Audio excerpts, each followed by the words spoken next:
ہزاروں برس دنیا سے الگ تھلگ رہ کر خطرناک پہاڑوں میں اپنی دنیا بسانے والے کیلاشی کون ہیں؟ کیا یہ سکندر اعظم کی فوج کے پیچھے رہ جانے والے سپاہیوں کی نسل ہیں؟ ان کا مذہب کیا ہے اور یہ کس کی عبادت کرتے ہیں؟ اور اپنے عقیدے کی وجہ سے انہیں کن کن مظالم کا سامنا کرنا پڑا؟ خواتین کے ساتھ کیلاش قبیلے میں کیسا سلوک کیا جاتا ہے؟ کیلاشیوں کی کچھ دلچسپ و عجیب روایات کیا ہیں؟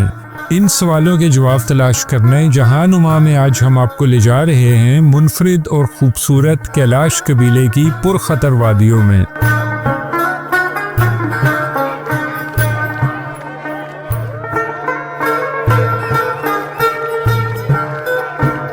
لواری ٹنل عبور کرنے کے بعد آپ N45 ہائی وے سے بائیں جانب آیون وادی کی جانب مڑ جاتے ہیں، جہاں سے ایک خوبصورت مگر خطرناک راستہ آپ کو ان 3 پراسرار وادیوں تک لے جاتا ہے جو کیلاش قبیلے کا مسکن ہے۔ بمبوریت، رمبور اور بریر۔ کیلاشیوں کی دنیا اب ان 3 بستیوں میں سمٹ کر رہ گئی ہے، مگر کبھی وہ وقت تھا جب وہ افغانستان کے نورستان صوبے سے چترال کی شندور وادی تک پھیلے ہوئے تھے۔ کیلاشیوں کا اپنا یہ ماننا ہے کہ جب مقدونیہ کا سکندر اعظم دنیا فتح کرتے ہوئے ہندوستان کی طرف آیا تو واپسی کے سفر پر اس کے بہت سے سپاہی افغانستان رک گئے، اور یہ کہ وہ انہی یونانی سپاہیوں کی اولاد ہیں۔ مگر سائنس اور تاریخ ان روایات کی گواہی نہیں دیتی۔ کیلاشیوں کے DNA ٹیسٹ سے یہ ثابت ہوا ہے کہ وہ بھی دیگر انڈو آرین قبائل کی طرح اسی سرزمین کے باسی ہیں، البتہ ان کے DNA میں ہزاروں برس قبل سائبیریا میں بسنے والے قبیلوں کا کروموسوم ضرور پایا گیا ہے۔ اسی طرح سکندر اعظم کے اس راستے سے گزرنے کا بھی کوئی تاریخی ثبوت موجود نہیں ہے۔ کیلاشی مذہب کی بنیاد قدیم اینیمزم یعنی جانوروں کی پوجا پر ہے، مگر اس میں انڈو ایرانی مذاہب کی بہت سی روایات بھی تھوڑی بہت تبدیلی کے ساتھ شامل ہیں۔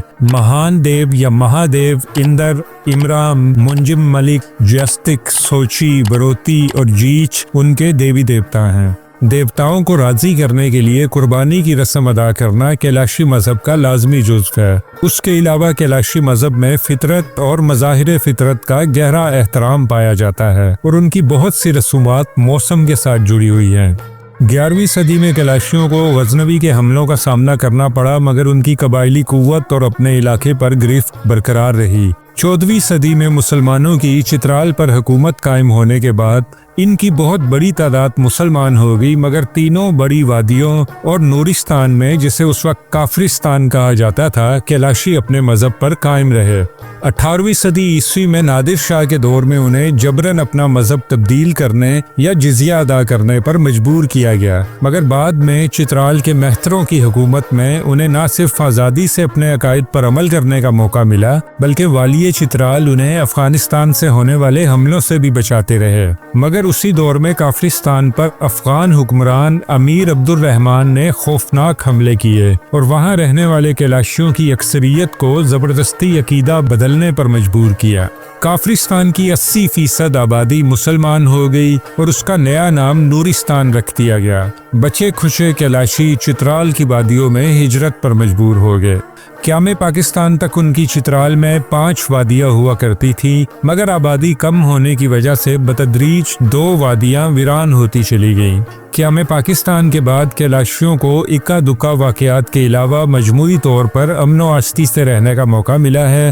حکومت پاکستان نے دوست ممالک اور NGOs کے تعاون سے ان کی فلاح و بہبود اور تحفظ کے لیے بہت کام کیا ہے، اور انہیں فتنہ الخوارج کی جانب سے ملنے والی دھمکیوں کے بعد فوج بھی ان کی حفاظت کے لیے علاقے میں موجود ہے۔ کیلاشی سماج اس لحاظ سے بھی منفرد ہے کہ دیگر پاکستانی ثقافتوں کے برعکس ان کے ہاں خواتین کو مردوں جتنی بلکہ مردوں سے بھی زیادہ خود مختاری اور فیصلے کرنے کی آزادی میسر ہے۔ کیلاشی گھرانوں میں عملاً خاتون ہی گھر کی سربراہ ہوتی ہے، اور کیلاشی خواتین کاروبار، شادی، طلاق جیسے امور خود طے کرتی ہیں۔ کیلاشی سماج میں شادی شدہ خاتون کا اپنے شوہر کو چھوڑ کر کسی اور شخص کو پسند کر لینا بھی معیوب نہیں گردانا جاتا، البتہ خاتون کے دوسرے شوہر کو پہلے کے مقابلے میں دگنا حق مہر اور سامان دینا پڑتا ہے۔ جہاں کیلاشی خواتین کو اتنی آزادی میسر ہے، وہاں ان کی مذہبی روایات ان پر کچھ پابندیاں بھی عائد کرتی ہیں۔ خواتین کے مخصوص ایام اور زچگی کے دنوں میں انہیں ناپاک سمجھا جاتا ہے اور یہ ایام انہیں گھر سے باہر بسر کرنا پڑتے ہیں۔ حکومت پاکستان نے اس مقصد کے لیے ان کی تینوں وادیوں میں بشالینی ہاؤس بنا رکھے ہیں، جہاں اب خواتین آسانی سے یہ دن گزار لیتی ہیں۔ قدیم دور میں انہیں یہ وقت جنگلوں اور غاروں میں بسر کرنا پڑتا تھا۔ تہواروں کی کیلاشیوں کے ہاں خاص اہمیت ہے۔ ان کی تینوں وادیوں میں یہ تہوار منانے کے لیے مقامات مخصوص ہیں جنہیں چارسو کہا جاتا ہے۔ حکومت پاکستان نے رمبور کی وادی میں ان کے لیے پہاڑ کی چوٹی پر پختہ 400 تعمیر کر دیا ہے، لیکن کیلاشیوں کی اکثریت تہوار کے دنوں میں بمبوریت کی وادی میں اکٹھی ہو جاتی ہے۔ موسم کی مناسبت سے ان کے ہاں 3 بڑے تہوار منائے جاتے ہیں۔ کیلاشی عقیدے کے مطابق چراگاہوں کا دیوتا گوشی دائی سردیوں میں ان کے مال مویشیوں کی حفاظت کرتا ہے، جس کا شکرانہ یہ مئی میں چلم جوشی کے تہوار کی صورت میں ادا کرتے ہیں۔ جوشی تہوار کا پہلا دن دودھ کا دن یا ملک ڈے کہلاتا ہے، جس کے لیے 10 روز پہلے سے دودھ محفوظ کر لیا جاتا ہے اور تہوار کے دن اسے دیوتا کو پیش کیا جاتا ہے۔ چلم جوشی کے تہوار کا موسم سیاحت کے لیے موزوں ہوتا ہے، اس لیے اس فیسٹیول میں مقامی سیاحوں کے علاوہ دنیا بھر سے آئے ہوئے لوگوں کی ایک بڑی تعداد شریک ہوتی ہے۔ اسی تہوار کے دوران کیلاشی نوجوان لڑکے اور لڑکیاں اپنی زندگی کا ساتھی بھی منتخب کرتے ہیں۔ چلم جوشی کا میلہ عموماً 3 سے 4 دن جاری رہتا ہے۔ اچاؤ ان کا دوسرا بڑا تہوار ہے جو خزاں کی آمد کا اعلان ہوتا ہے۔ اس تہوار کے موقع پر آنے والی سردیوں کے لیے خوراک اور ضروری سامان ذخیرہ کر لیا جاتا ہے اور جانوروں کی قربانی دے کر دیوتاؤں کو خوش کیا جاتا ہے۔